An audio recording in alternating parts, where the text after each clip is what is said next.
Bismillahirrahmanirrahim. Assalamualaikum warahmatullahi wabarakatuh. Materi pendidikan kewarganegaraan untuk pertemuan kali ini adalah tentang otonomi daerah. Kita awali pembahasan dari pengertian otonomi daerah secara bahasa.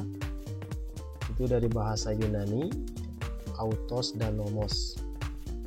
Autos artinya sendiri dan nomos aturan atau undang-undang, sehingga dapat diartikan otonomi adalah kewenangan untuk mengatur sendiri atau kewenangan untuk membuat aturan guna mengurus rumah tangga sendiri.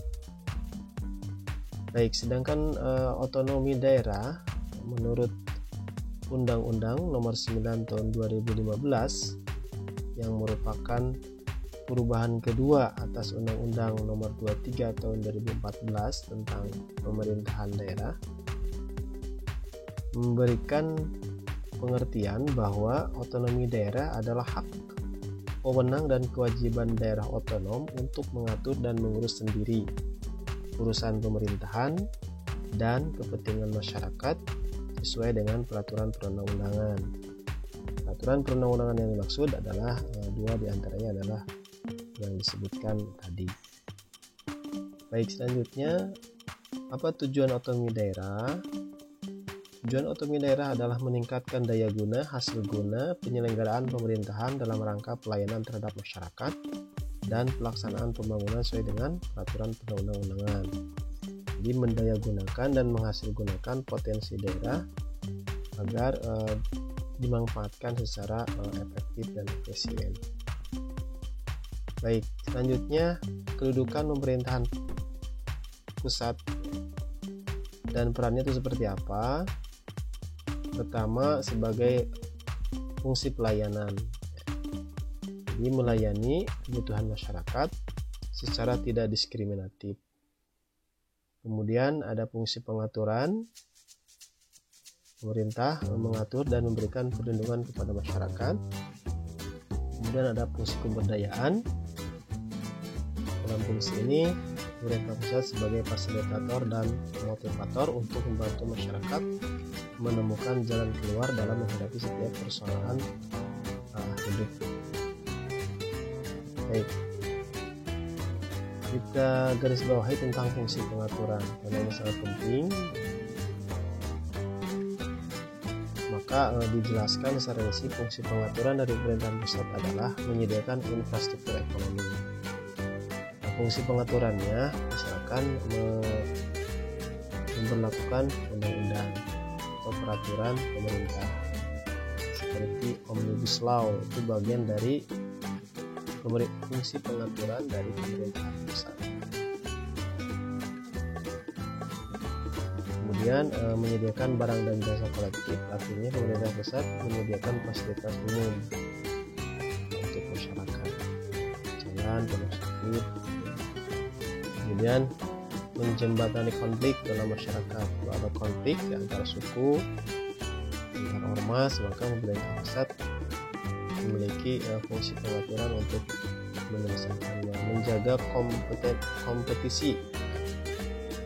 Jadi setiap daerah dibangun bikin kompetisi yang sehat dalam berbagai aspek ekonomi, olahraga, dan lain-lain. Kemudian menjamin akses minimal. Sebelum ini pemerintah melakukan program-program khusus, misalkan di bidang kesejahteraan ada bantuan tunai langsung. Dan menjaga stabilitas ekonomi, akan menjaga harga barang supaya tidak naik, ada sembako supaya terjangkau, nilai tukar rupiah bisa bersaing, atau paling tidak di level aman, tidak terus naik, stabil. Baik, ada paling tidak 6 kewenangan pemerintahan pusat.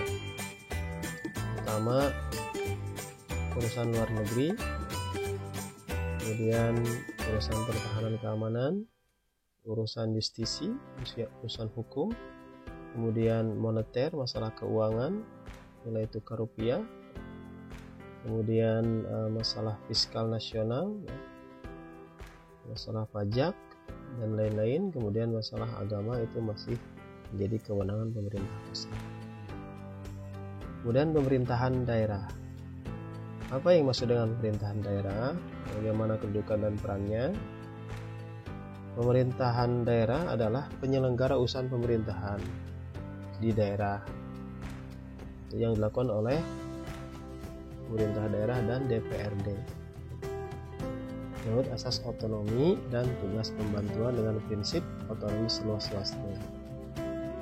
Dalam bingkai Negara Kesatuan Republik Indonesia sebagaimana yang dimaksud dalam Undang-Undang Dasar 1945. Jadi pemerintahan daerah itu tidak hanya bupati, wali kota, atau gubernur beserta para wakilnya, tetapi juga DPRD, DPRD provinsi atau DPRD kota kabupaten.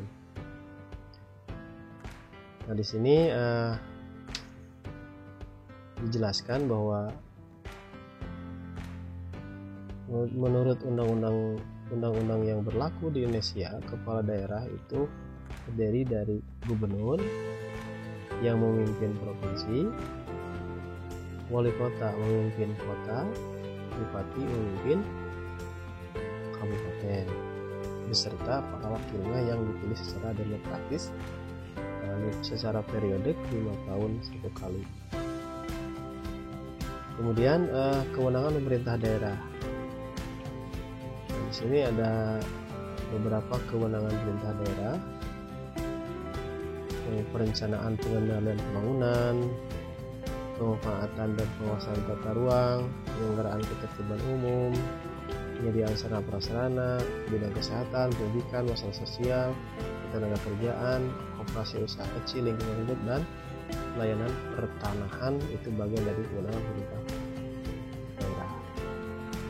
Kemudian menurut Undang-Undang Nomor 2 Tahun 2016 tentang kewenangan provinsi sebagai daerah otonom adalah bidang pertanian, kelautan, pertambangan, kehutanan, kepariwisataan, tenaga kerja, lingkungan hidup, politik dalam negeri, administrasi, olahraga, hukum, dan perundang-undangan.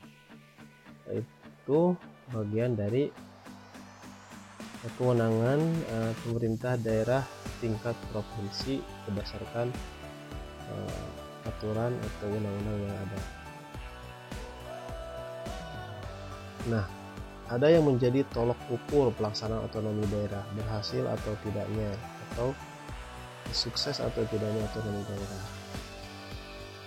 atau paling tidak effort atau usaha untuk supaya otonomi daerah itu sukses. Pertama, ada kapabilitas, kemampuan aparaturnya harus mumpuni, kemudian integritasnya, mentalitasnya harus kuat, kejujurannya, kedisiplinannya, akseptabilitasnya, penerimaan dari masyarakatnya harus baik, kemudian akuntabilitasnya, kepercayaan dan tanggung jawabnya harus baik, harus tinggi, dan etos kerjanya, profesionalismenya dalam bekerja sebagai aparat pemerintah, sebagai abdi negara itu dapat diandalkan sehingga daerahnya menjadi maju. Demikian. Assalamualaikum warahmatullahi wabarakatuh.